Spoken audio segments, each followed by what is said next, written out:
Mr. Bimbi Aquino, no? Tila baga kinall out, no? Dahil po dito sa kanyang mga kilig moves, but unfortunately ay hindi nagustuhan ng ilang mga netizens. So yun ang ating pag-uusapan maya-maya lang. Ang netizens ko na bakit naging issue ang akbay at pagpatong ng kamay nitong si Mr. Bimbi Aquino Yap dito kay Raisa May, no? Kasi parang isa ito sa mga parang sinabi kay Mr. Bimbi na kailangan niyang baguhin during the live, no?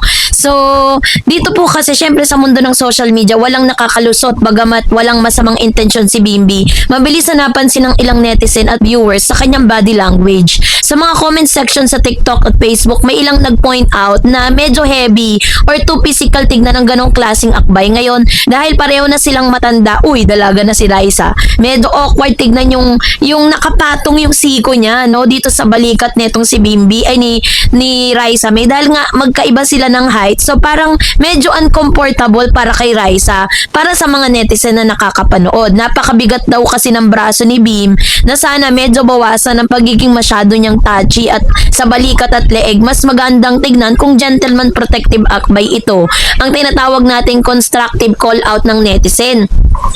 Hindi naman galit ang mga fans, kundi nagmamalasakit lang sa image ng dalawa at sa comfort level ni Raisa May. Bilang isang dalaga at dahil napaka-popular ng Itbulaga at ng Maybe Ship, ang simpleng puna na ito ay mabilis na naging viral topic. So, the 5 bot, ang mabilisang adjustment ni Bimbi, the ultimate green flag. Dito na natin at napatunayan na si Bimbi ay pinalaki talaga ng tama ni Tita Chris. Bilang isang tunay na gentleman at napakasensitibo sa kanyang kapaligiran, mukhang nakarating kay Bimbi o sa kanyang management at pamilya ang mga opinyon ng netizen na imbis na magmatigas o deadmine ng feedback, si Bimbi ay nagpakita ng isang napakalaking green flag move sa mga susunod na araw na kanyang pag-guest sa Itbulaga. Gumawa siya ng isang napaka-smooth at napaka-obvious sa pagbabago sa kanyang body language.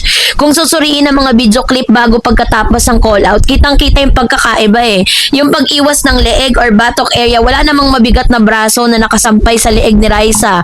Iniwasan na ni Bimbi na ilagay yung kanyang kamay malapit sa balikat, no, nitong si Miss Raisa May. Kasi nga parang sobrang parang naaan siya yung mga tao na yung mga nakakapanood sa kanila. Baka hindi lang daw nagsasalita si Raisa, na awkward na siya at nabibigatan na siya, and laki-laki pa naman ni Bim, diba? Pero alam niyo po, ang maganda kay Bimbi, nung kinall out siya dito sa pagkakataong ito, imbis na magalit siya, magtampo, bilang isang gentleman at mature na tao, binago niya yun. Kung mapapansin po ninyo sa live ngayon, hindi na siya masyadong ganun At kasabay din nito ay iniwasan na ni Bimbing ilagay yung kanyang mga kamay, na upang bigyan ng personal space din ang dalaga. Ang transition sa gentle akbay from overhand light touch, pag kailangan talagang umakbay para sa litrato ni Bimbi, mapapansin ang kamay ni Bimbi ay hindi na mabigat na nakapatong sa halip ito'y daan-daang nakadapo lang sa dulong bahagi ng balikat ni Raisa. Light touch kung light touch. Minsan nga may mga counting hover o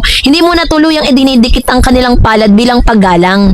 No, yung pagbaba ng kamay sa bewang, the sana all side hug. Ito ang talagang ikinasigaw ng buong fandom. Sa mga huling ganap kasi, sa halip na sa balikat umakbay, may pinili si Bimbi na daan-daang ilagay sa kanyang kamay sa likod o malapit sa bewang ni Raisa habang may nakakakilig na distansya. Ang simpleng hawak na ito sa bewang ay hindi mukhang bata o barkada. Mukha na itong tunay na sweet, protective gesture ng isang binata sa kanyang dalaga. Ang anatomy ng kilig balikat versus bewang, suriin natin kung bakit mas lalong lumakas ang maybe fever dahil lang sa pagbabagong ito ng kamay na gumawa ng simpleng paghahambing.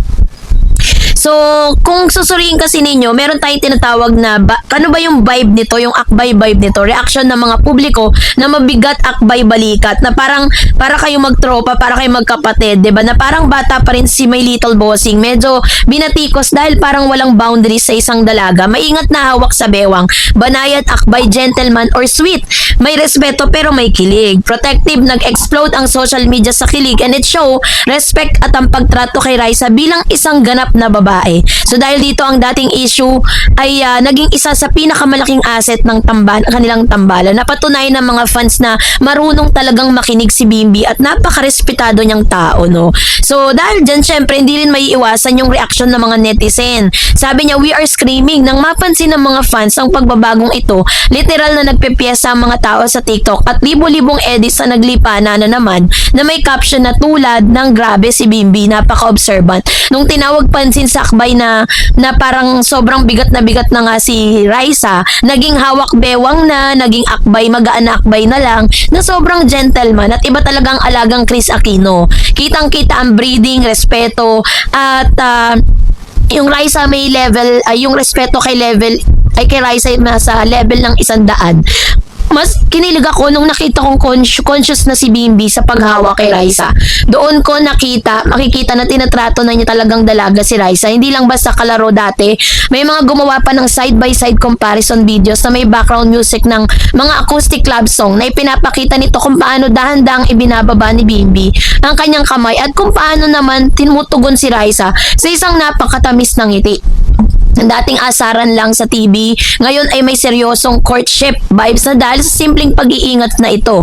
Ang papel ni Tita Chris sa Gentleman Academy, hindi rin natin pwedeng ihiwalay ang eksenang ito sa mga pangaral ni Miss Chris Aquino, gaya ng nabanggit niya noong nakaraang balita na naging napaka-vocal ni Miss Chris sa pagsasabing dapat ay maging gentleman si Bim sa pagtrato kay Raisa May. Nang sabihin ni Chris kay Bimbi na be a gentleman, ikaw dapat ang magbayad kapag lumalabas kayo. Malinaw na itinanim niya sa kanyang anak ang tamang asal. Kaya naman hindi katakataka na kahit sa simpleng physical na pakikitungo lang tulad ng pag-akbay at napakasensitibo at napakaingat ni Bimbi para hindi ma-offend si Raisa or yung mga manonood. So yung ganitong uri ng pagpapalaki ay talagang hinahangaan ng mga manonood ngayon.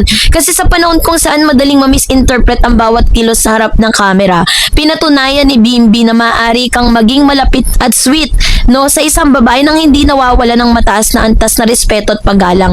Ano ang susunod para sa Maybe? Dahil sa great akbay adjustment, mas lalong naging solid ang suporta ng publiko sa dalawa. Hindi na lang ito basta panandali ang love team na nakakatawa. Ito ay naging isang kwento ng dalawang batang lumaki sa hirap ng camera na ngayon ay may napakagandang koneksyon at respeto sa isa't isa.